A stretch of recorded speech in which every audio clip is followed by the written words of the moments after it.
Consumatum est! Isang pagpupugay at paggunita sa araw ng kamatayan ng ating pambansang bayani, Dr. Jose Rizal. Ika-30 ng Disyembre, taong 1876, ang araw na nawala ang iyong buhay. Buhay na kinitil sa sariling lupa, dugo mo'y idinilig ng mga mananakop na kaaway.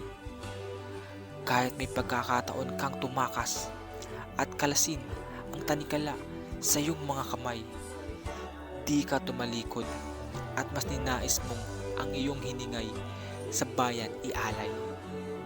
Gamit ang pluma at tinta, binuksan mo ang isip ng ating mga kababayan na ang ating kalayaan ay maaaring ipaglaban habang dahas ay iniiwasan. Ikaw ang naging pag-asa na di pa huli upang manindigan.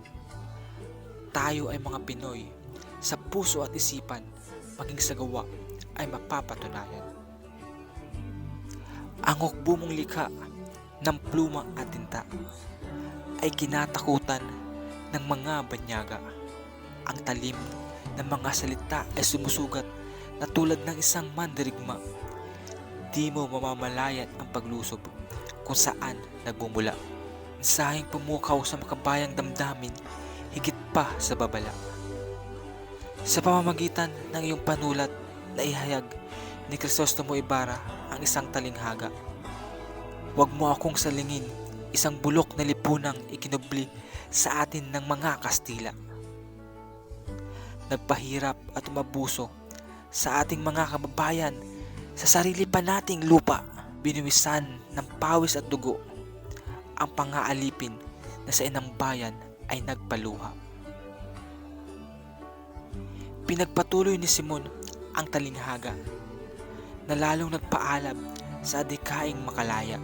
Ang paghahari ng kasakiman ay sakit na nakakabahala. Di dapat na magsawalang kibo pagkat ang bayan ang nagdurusa. Pilit na aalpas, masugatan man sa pagkagapos sa tanikala.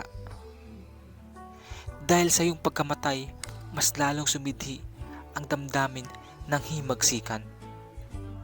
Damdaming nag-aalab, patunay ng ating kasaysayan. Maging mga katipunero ay di na rin napigilan. Di na makakapayag at di na matitiis ang paghihirap ng inang bayan. Ngayong ginugulitan namin ang araw ng iyong kamatayan. Kulang ang salitang salamat sa iyong pinamalas na katapangan. Ang mga pangaral mo'y tumatak na sa aming puso't isipan. Asahan mong di masasayang ang iyong kabayanihan. Asahan mong di masasayang ang iyong kabayanihan. Sa makabagong panahon, aming papalagahan ang tinatamasang kalayaan. Iingatan at ipagtatanggol ang ating inang bayan, nakahandang tumugon sa hamon. At kung dahas ay di maiiwasan, ang pluma at tinta ay nakahanda, abutin man ng digmaan.